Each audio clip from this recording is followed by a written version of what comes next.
Welcome everyone. आप देख रहे हो मन्नत official YouTube channel. All India institute of medical sciences के कॉमन रिक्रूटमेंट एग्जामिनेशन 2024 की क्लास नंबर 17 होने वाली है आज।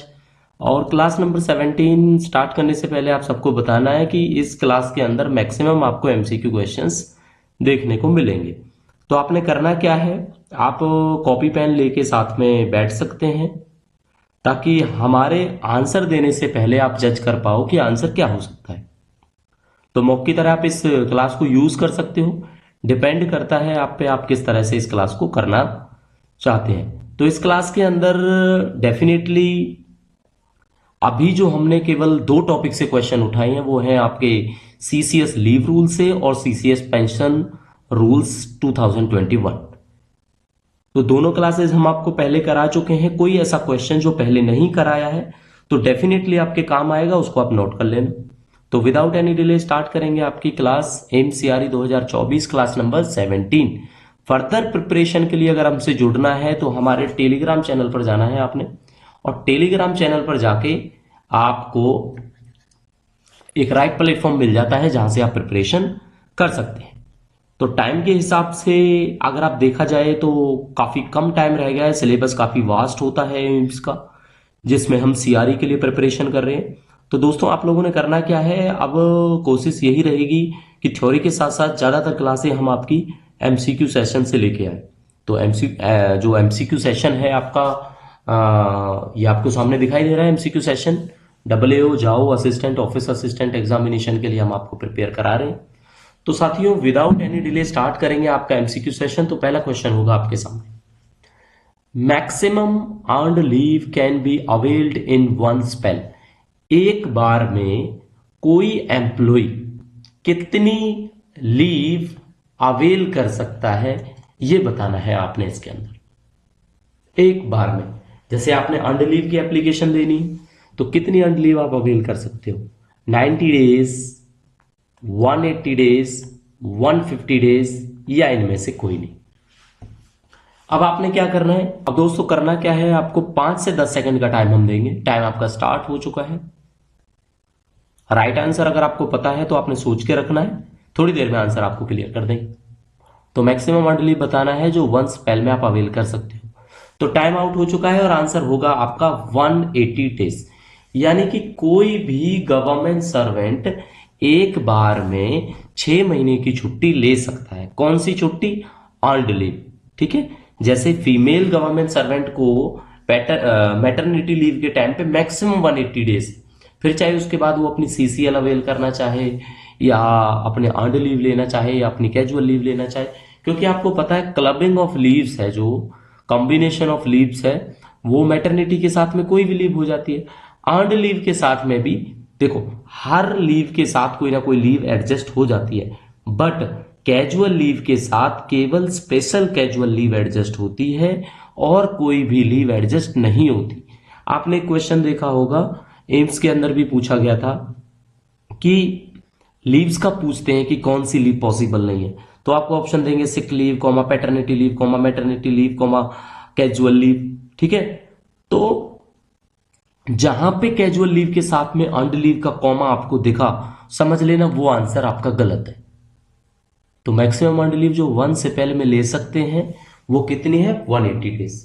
तो क्वेश्चन नंबर 2 देखना है, special allowance paid per month to the women with disability for child care. अपने बच्चे की देखभाल के लिए कोई ऐसे एम्प्लॉय जो विमेन हो और साथ में डिसेबिलिटी हो, तो वो अपने बच्चे के चाइल्ड केयर के लिए उनको जो है, special allowance paid per month to the women with disability for child care. हाँ, उनको चाइल्ड केयर के लिए ना अलग से एक अलाउंस दिया जाता है। तो वो कितना अलाउंस दिया जाता है, अभी डेफिनेटली हो सकता है ये क्वेश्चन पुराना होगा। आपने इस क्वेश्चन को नोट करना है और रिवर्ट करना है। कैसे करना है, हमारी एक पुरानी वीडियो मिल जाएगी आपकी, ओल्ड। ठीक है, ओल्ड वीडियो मिलेगी हमारी जिसमें हमने डीए को बताया था कि व्हेन डीए रीचेज 50%, ये वाला बताया था जब हमने आपको। तो ये वीडियो आप देखना, हमारे जो सीसीएस की पुरानी क्लासेज हैं जब हमने निटर के लिए प्रिपरेशन कराई थी चंडीगढ़ के लिए, तो उस वीडियो को आपने जरूर देखना है। उस वीडियो के अंदर इस सवाल का एग्जैक्टली जवाब मिलेगा। वैसे पुराने हिसाब से इसका आंसर हम आपको बता देते हैं, क्योंकि सारे जो अलाउंसेज हैं लाइक HRA है, DA है, ड्रेस अलाउंस है, DA तो चलो है ही, ये सारी की सारी चीजें ना इंक्रीज हो चुकी थी आपकी 20-25% ऑलमोस्ट। तो ऐसे ही शायद ये डिसेबिलिटी का भी अलाउंस ऐड हुआ होगा, लेकिन उससे पहले इस क्वेश्चन का जो आंसर है वो है आपका 3,000 रुपए का स्पेशल अलाउंस मिल जाता है जो डिसेबिलिटी विमेन है चाइल्ड केयर के लिए। 2 क्वेश्चन क्लियर हो गए आपके। थर्ड पे आ जाते हैं। Maximum earned leave can be granted to without medical certificate to a permanent government servant. ये चीज पूछी गई है आपसे कि कितनी EL ग्रांट की जा सकती है मेडिकल सर्टिफिकेट के बिना एक परमानेंट गवर्नमेंट सर्वेंट को। अब आपने बताना है 90 दिन है, 180 दिन है, 365 दिन है, या लिमिट ही नहीं है कोई। ठीक है, वैसे ये बच्चों EL नहीं है, ये क्वेश्चन रॉन्ग हो गया है हमसे, ये EOL है। बट थोड़ी देर में मैं ये क्लियर करता हूं आपको आंसर के बिहाफ पे। ठीक है, तो 5 सेकंड आपको मिलते हैं, अभी सोचो आप इसका क्या आंसर हो सकता है। मैक्सिमम ग्रांट की जानी है without medical certificate permanent government servant को। ठीक है, वैसे ये मैं करेक्शन आपको शायद पहले ही बता सकता हूं, ये EOL होगा, extra ordinary leave without medical certificate. तो देखो इसका आंसर है नो लिमिट, तो डेफिनेटली ये EL नहीं है। ठीक है, ये हम प्लस मेंबरशिप टेलीग्राम चैनल पर इनके PDF शेयर करेंगे, तो ये EOL आपको करेक्ट करके भेज देंगे। ठीक है, तो उसमें क्या होता है, कोई लिमिट नहीं होती, मतलब एक्स्ट्रा ऑर्डिनरी लीव आप ले लो विदाउट मेडिकल सर्टिफिकेट, तो उसकी मैक्सिमम कोई लिमिट नहीं है, नो लिमिट उसका आंसर। क्वेश्चन 4 को देखते हैं। What is the leave salaries payable to a government servant who had been sanctioned EOL with medical? अब ये EOL विदाउट मेडिकल था थोड़ी देर पहले, ये जो लास्ट क्वेश्चन हमने कराया, और ये है EOL विद मेडिकल।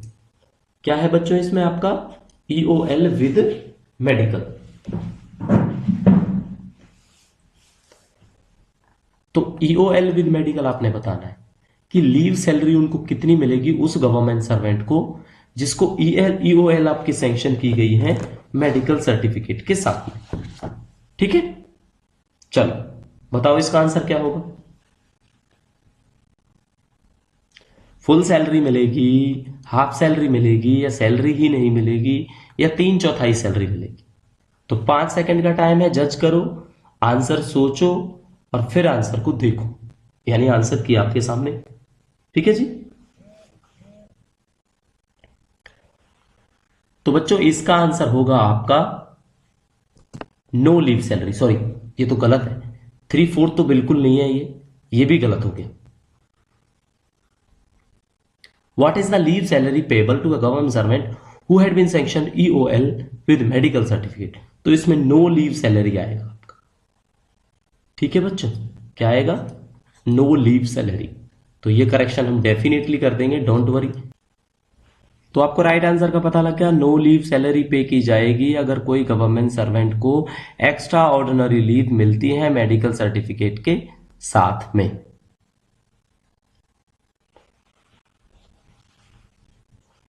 वैसे क्वेश्चन डाउटफुल तो नहीं लग रहा, एक मिनट आपको चेक करके बताते हैं ये आंसर क्या हो सकता है इसका।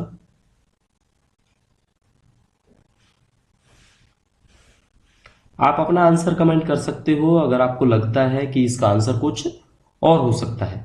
वैसे हमारे अकॉर्डिंगली जो है आपका, एक तो EOL का तो बता ही दिया, विदाउट मेडिकल आपकी कोई लिमिट नहीं होती, कितनी भी आप EOL ले सकते हो। बिल्कुल डेफिनेटली आंसर बिल्कुल ठीक है। बाकी आप कोई डाउट रहता है तो कमेंट कर सकते हैं। क्वेश्चन 5 देख लेते हैं बच्चों। Leave of any kind should not exceed, किसी भी तरह की लीव लो आप, हम यहाँ पे बात ही नहीं करते कि मैटरनिटी लेनी है, अर्नड लीव लेनी है, EOL लेनी है, किसी भी तरह की लीव लो, बट इससे ज्यादा नहीं होनी चाहिए। 1 साल से ज्यादा नहीं होनी चाहिए, 5 साल से ज्यादा नहीं, 2 साल से ज्यादा नहीं, 7 साल से ज्यादा नहीं। ठीक है, तो 5 सेकंड का टाइम आपके पास होता है इस MCQ सेशन के अंदर। ठीक है, नहीं तो ये वीडियो चाहे जितना मर्जी इसको लेंथी कर लो आप, है ना, आउटपुट निकलेगा नहीं। तो लीव बताओ एनी काइंड की किसी भी तरह से ज्यादा नहीं हो सकती। कितनी नहीं मिल सकती? 5 साल से ज्यादा नहीं हो सकती। ठीक है, तो डेफिनेटली इसका आंसर क्या निकला आपका? 5 ईयर से ज्यादा नहीं हो सकती किसी भी तरह की लीव। क्लियर है? 6th क्वेश्चन देखते हैं। हाफ पे लीव। अच्छा जी, हाफ पे लीव को क्या बोलते हैं? इन्हीं को बोलते हैं आपकी एच, पी और एल। ठीक है, HPL granted at a time is maximum of how many days. अब ऑप्शन कुछ और है, हाउ मैनी डेज कुछ और है, तो ये भी डेफिनेटली क्वेश्चन बनाते टाइम मिस्टेक हुई है। तो हाफ पे लीव ग्रांटेड, एक मिनट, इस क्वेश्चन को करेक्शन करने के लिए हम आपको बता देते हैं। तो देखो ऑप्शंस अभी मैं यहां पे चेंज कर देता हूं, ये डेफिनेटली क्लास के बाद चेंज करने पड़ेंगे, है ना। चलो लिख देते हैं यहां पे मैक्सिमम 180 डेज। दूसरा ऑप्शन लिख देते हैं मैक्सिमम 90 डेज। तीसरा लिख देते हैं मैक्सिमम 150 डेज और फोर्थ होगा नो लिमिट। चलो अब आपके सामने ऑप्शंस दिखाई दे रहे हैं, अब आपने कमेंट करके बताना है। तो 5 सेकंड का टाइम मिल जाता है। HPL लीव बतानी है जो आपको एक टाइम पे ग्रांट की जा सकती है, मैक्सिमम कितने दिन की।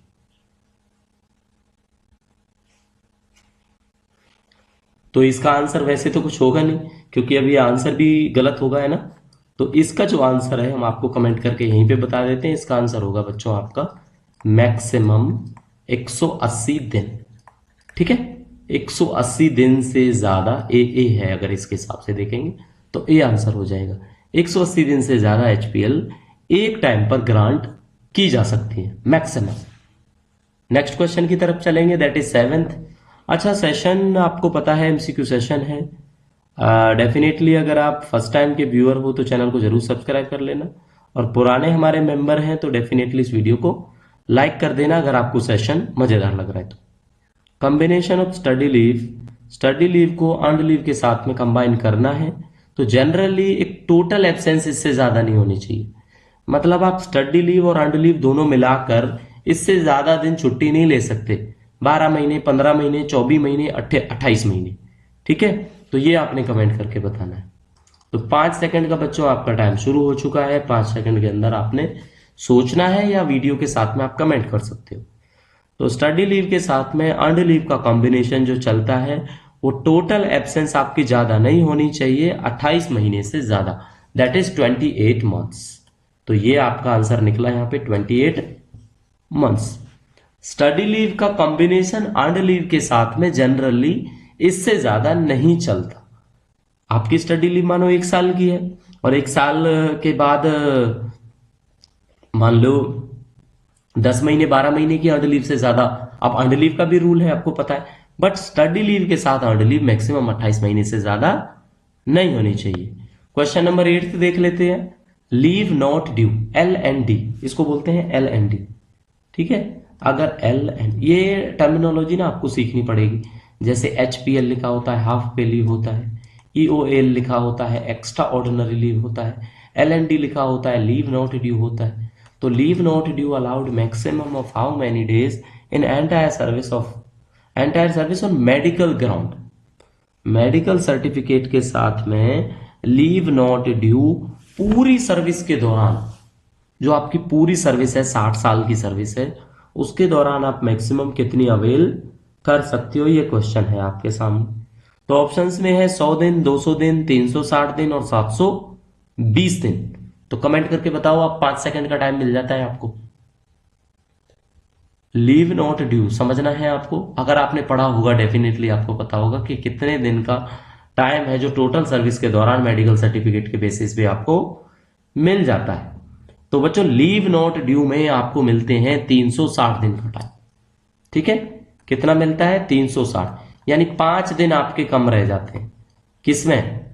1 ईयर में। ठीक है, ये थोड़ा वैसे याद रख लेना आप कि 360 है जो मैक्सिमम आपको अलाउड होता है।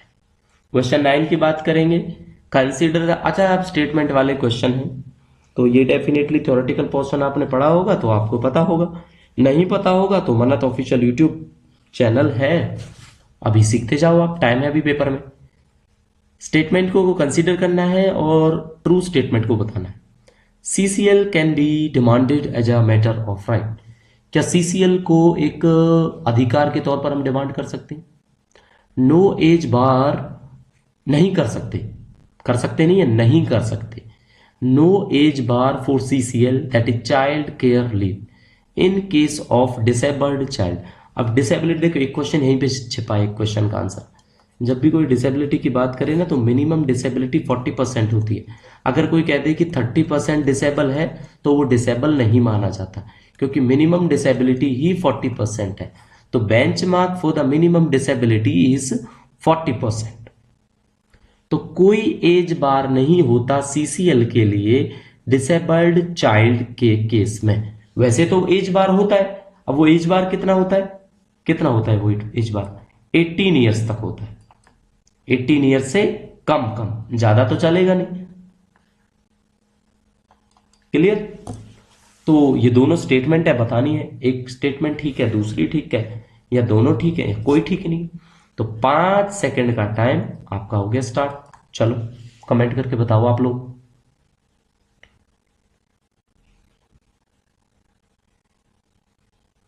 दोनों के दोनों स्टेटमेंट आपके ठीक है।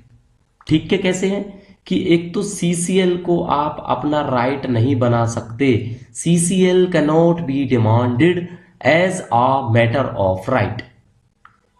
Is it clear? दूसरा है no age bar for CCL in case of disabled child. तो उसकी कोई एज बार नहीं है, चाहे वो 25 साल का हो, चाहे वो 30 साल का हो, चाहे वो 19 ईयर्स का हो, मतलब सीसीएल अवेल आप कर सकते हो डिसेबल्ड चाइल्ड के केस। तो दोनों के दोनों आपके आंसर ठीक हो जाते हैं बच्चों। 9th के बाद आ जाता है हमारा क्वेश्चन नंबर 10। तो क्वेश्चन नंबर 10 की बात करेंगे। Encashment of EL and HPL, जो आपके अर्नड लीव होती हैं और हाफ पे लीव होती है, इनका इनकैशमेंट होना है किसी गवर्नमेंट सर्वेंट के लिए या कोई रिटायर्ड गवर्नमेंट सर्वेंट है। तो ये कब से स्टार्ट हो, यहां पे ई और आएगा बच्चों, ठीक है। केम इनटू इफेक्ट, आपने ये डेट बतानी है। 1 जनवरी 2006 से, 1 जनवरी 2008 से, 1 जनवरी 2016 से, 1 जुलाई 2006 से। तो ये बताना है जब ये स्टार्ट हुआ। इससे पहले नहीं होता था ईएल और एचपीएल का इनकैशमेंट, ठीक है, किसी गवर्नमेंट सर्वेंट के लिए। तो ये डेट आपने डेफिनेटली याद रखनी। ये शायद क्वेश्चन आपने कहीं नहीं देखा हो। तो 5 सेकंड का टाइम आपका स्टार्ट हो जाता है। आंसर देने की कोशिश करो आप लोग, बाकी हम आपको आंसर बताएंगे। क्वेश्चन दोबारा समझा देते हैं। ईएल और एचपीएल का इनकैशमेंट किसी गवर्नमेंट सर्वेंट के लिए या रिटायर्ड गवर्नमेंट सर्वेंट के लिए कब से स्टार्ट हुआ, ये बताना है। तो इसका आंसर होगा 1 जनवरी 2006। ठीक है जी, याद रखना है बच्चों आपने, ये 1 जनवरी 2006 से ये स्टार्ट हुआ था ईएल एंड एचपीएल का इनकैशमेंट।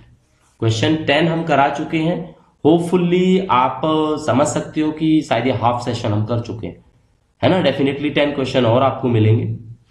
देखते हैं, थोड़े ज्यादा भी हो सकते हैं, बट 10 तो डेफिनेटली है। 11th क्वेश्चन है, थोड़ा लेंदी है, समझना पहले।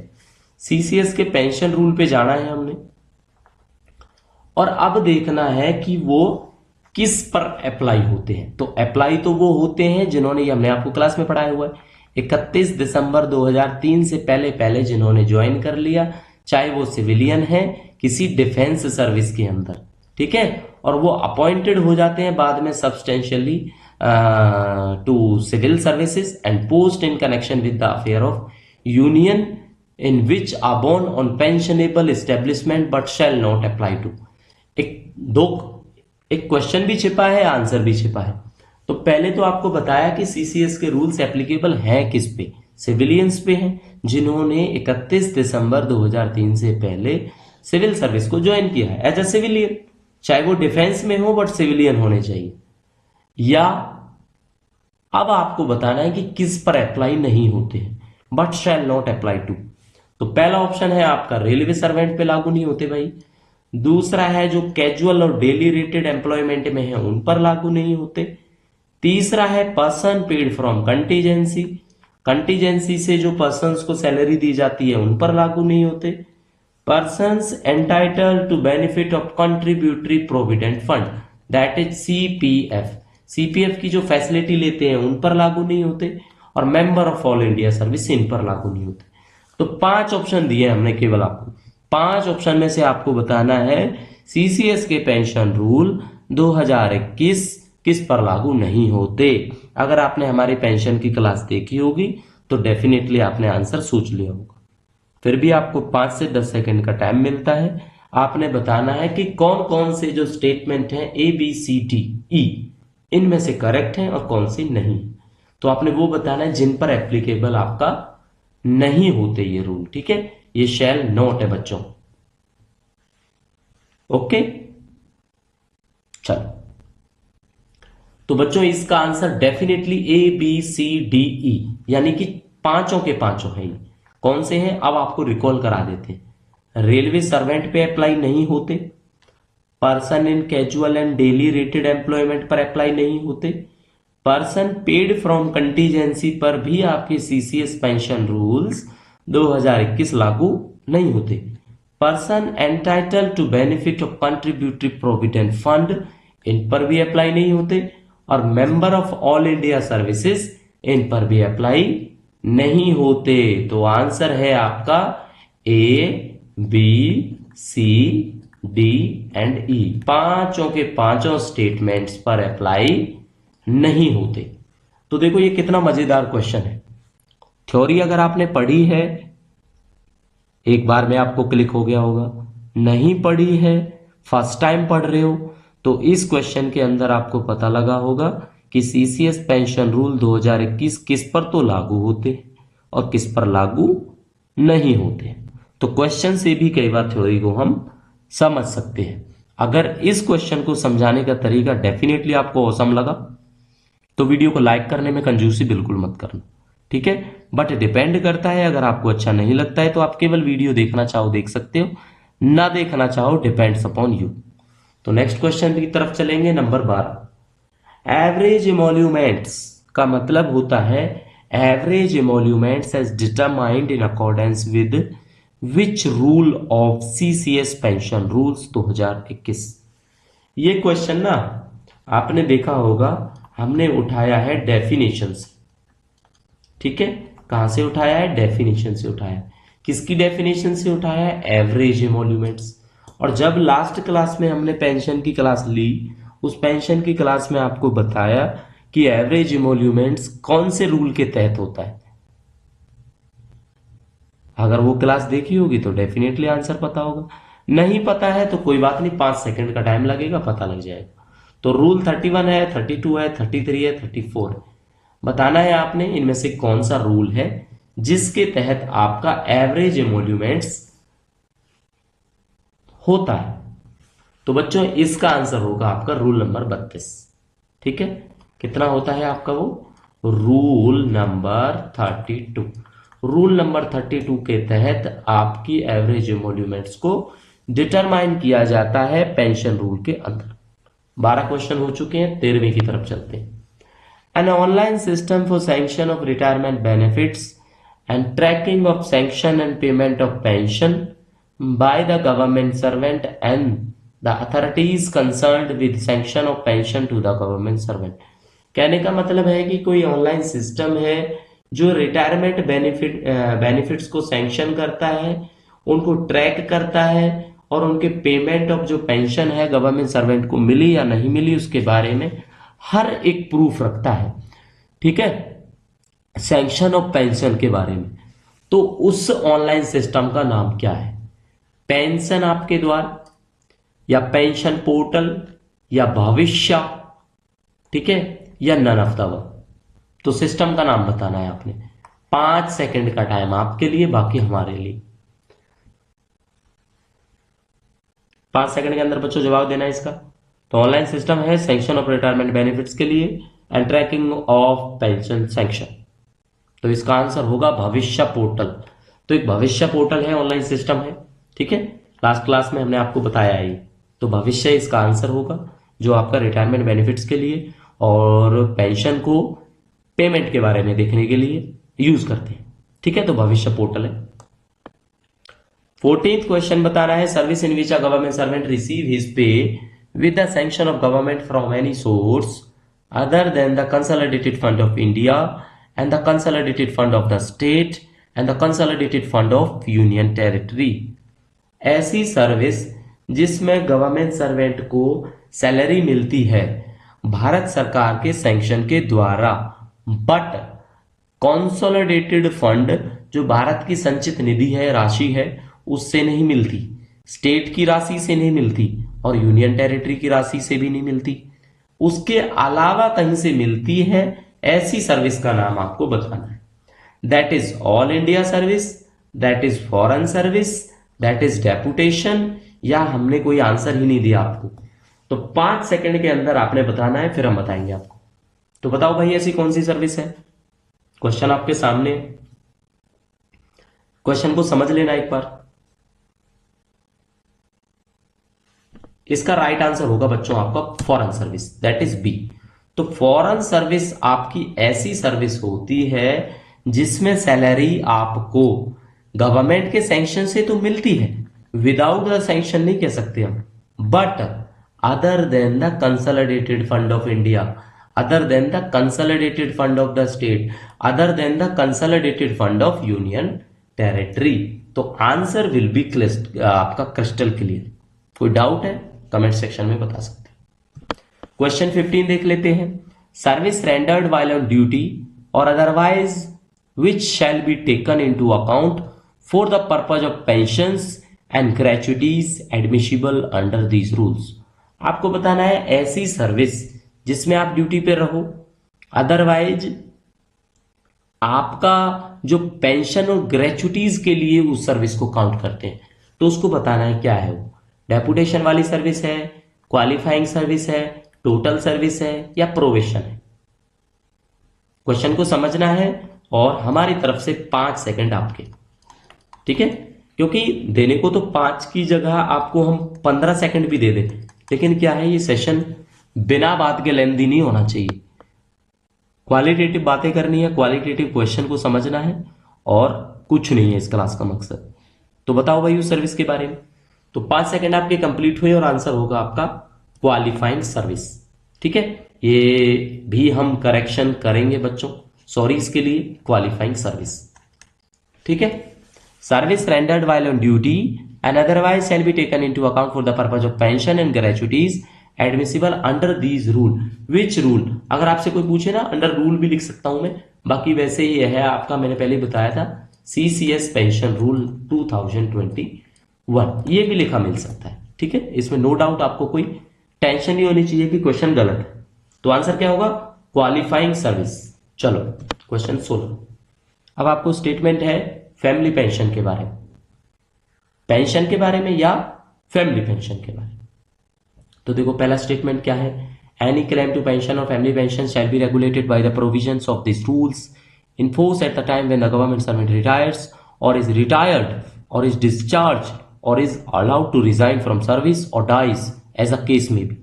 मतलब पेंशन या फैमिली पेंशन का सीधा सीधा मतलब है कि भाई जब गवर्नमेंट सर्वेंट रिटायर होता है तब मिलेगी या तो पेंशन, या रिटायर्ड हो जाता है, या वो अपनी सर्विस से डिस्चार्ज कर देता है या रिजाइन कर देता है, या उनकी डेथ हो जाती है, तो कोई भी केस हो सकता है। एक स्टेटमेंट तो ये है।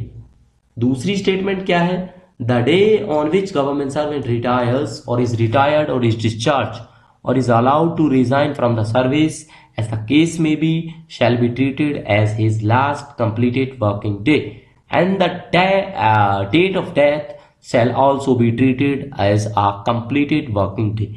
दूसरे स्टेटमेंट में कहना चाहते हैं जो लास्ट डे है ना उनका रिटायरमेंट का, जिस दिन वो रिटायर हो रहे हैं, एक तो वो लास्ट वर्किंग डे है, रिटायर नहीं हो रहे हैं अगर सर्विस से डिस्चार्ज हुए हैं तो भी उनका लास्ट डे है, अगर उन्होंने रिजाइन किया है तो वो भी उनका लास्ट वर्किंग डे है, अगर उनकी डेथ हुई है तो date of the death shall be the completed working day, ठीक है, उसको भी वर्किंग डे माना जाता है।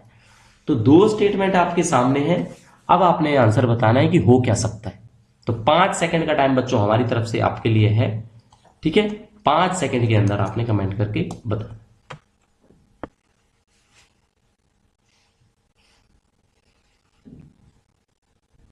तो definitely answer will be 1 and 2, A and B समझ सकते हो इसको, ठीक है, कंफ्यूज होने की बात नहीं है, ये ए है ये बी है, तो इसका जो आंसर है वो दोनों हो जाएंगे ए एंड बी, यानी दोनों की दोनों स्टेटमेंट आपकी बिल्कुल ठीक है। चलें 17 पे।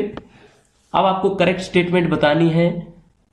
अच्छा बच्चों ये हाँ, pension and family pension subject to future good conduct, बिल्कुल ठीक है।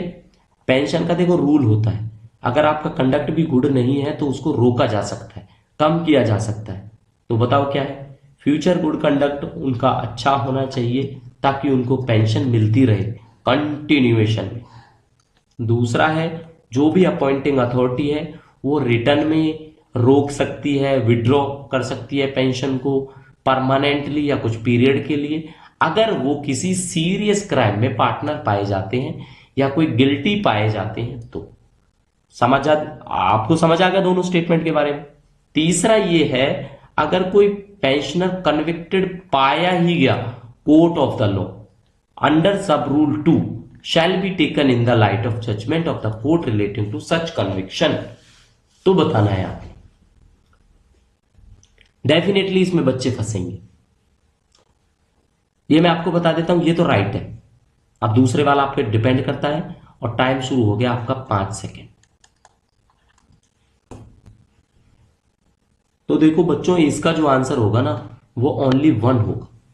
अब ओनली 1 क्यों होगा, थोड़ा सा फर्क है बस, थोड़ा सा क्या फर्क है, ये भी ट्रू हो सकता है, लेकिन ये जो सब रूल ऑफ 2 है ना, हमने तो आपको थोड़ी देर पहले ही एक क्राइम वाली बात सब रूल 1 के अंदर की है ना, तो इसको किया जाएगा सब रूल 1।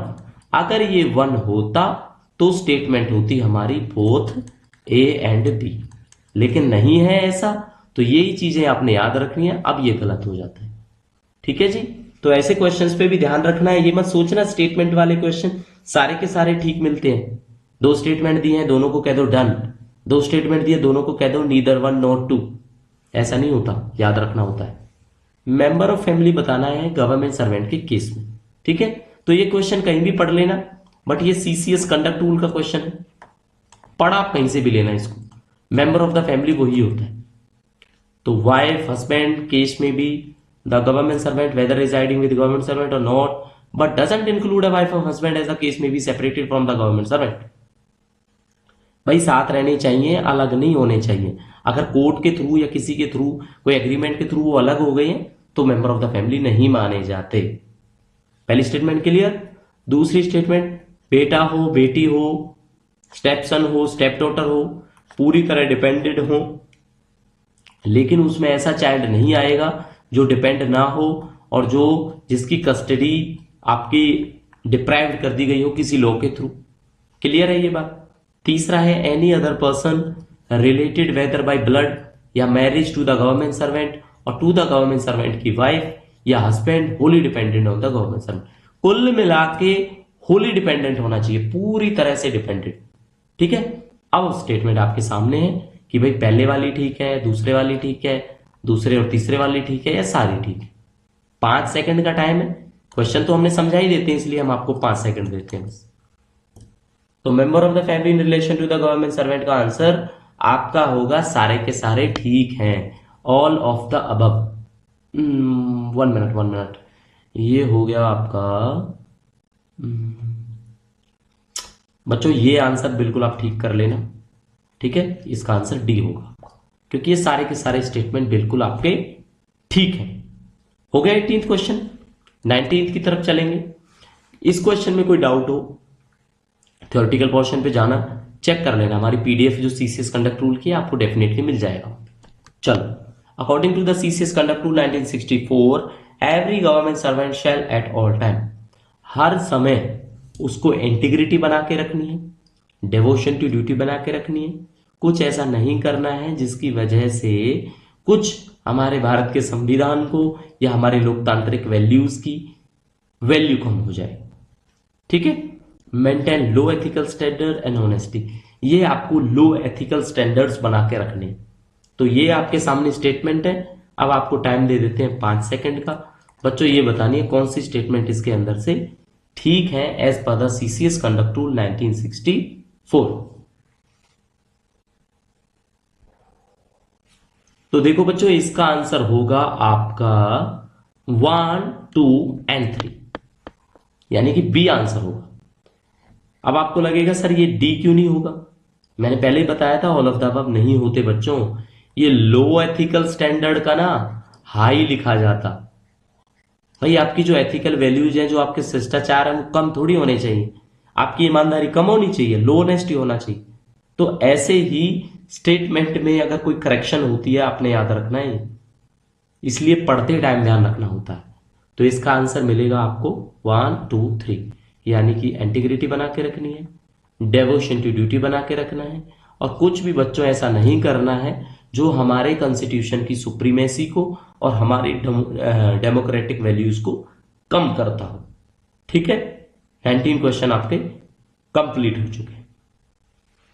क्वेश्चन 20 देख लेते हैं। As per CCS conduct to 1964, no government servant shall in the performances official duty act in discourteous manner, कि भाई आप किसी से गलत तरीके से बात नहीं कर सकते। ठीक है, ये होता है विदाउट, हिंदी में अगर हम कहें तो विनम्रता। रूड होके बात नहीं कर सकते। In his official dealing with the public और अदरवाइज अडॉप्टेड डायलेटरी टैक्टिक्स और विलफुल कॉज डिले, मतलब मर्जी से आप किसी काम में डिले नहीं कर सकते कि भाई मान लो आपकी वजह से वो काम होना है, आप उसको रोक के बैठ जाओ। ऑफिशियल डीलिंग की बात है, ये पब्लिक डीलिंग की। तो ये कंडक्ट में बोला जाता है। क्वेश्चन को पढ़ो। नो गवर्नमेंट सर्वेंट सेल, कोई सर्वेंट नहीं करेगा। अब नहीं करेगा के हिसाब से है ये स्टेटमेंट। अगर इस नो को हटा दो ना, आंसर चेंज हो जाना है आपका। तो ये याद रखना हमेशा, क्वेश्चन को पढ़ना जरूरी है। तो नो गवर्नमेंट सर्वेंट, बताओ क्या होगा?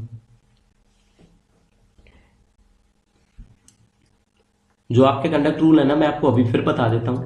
3A, 3B, 3C, तीनों रट लेना आप। एक क्वेश्चन मिलेगा आपको इनमें से। Rule number 3A, rule number 3B, rule number 3C। तो ये पहला जो क्वेश्चन है ना, ये 3A से है आपका क्वेश्चन।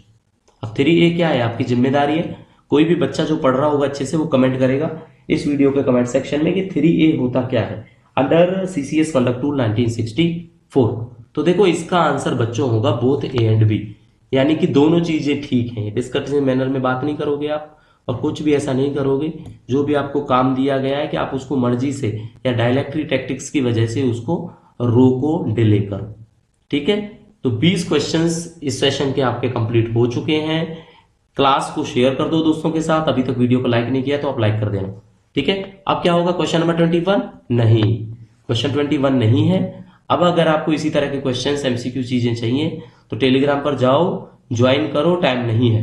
ठीक है, और बच्चों देखो, पहले ही आपको बता देते हैं, all the candidates, all applicant जो हमसे जुड़ते हैं, सब के सब हमारे लिए इक्वल हैं। कोई फर्दर किसी के लिए पार्शियलिटी या डिस्काउंट वाली बात नहीं होती है।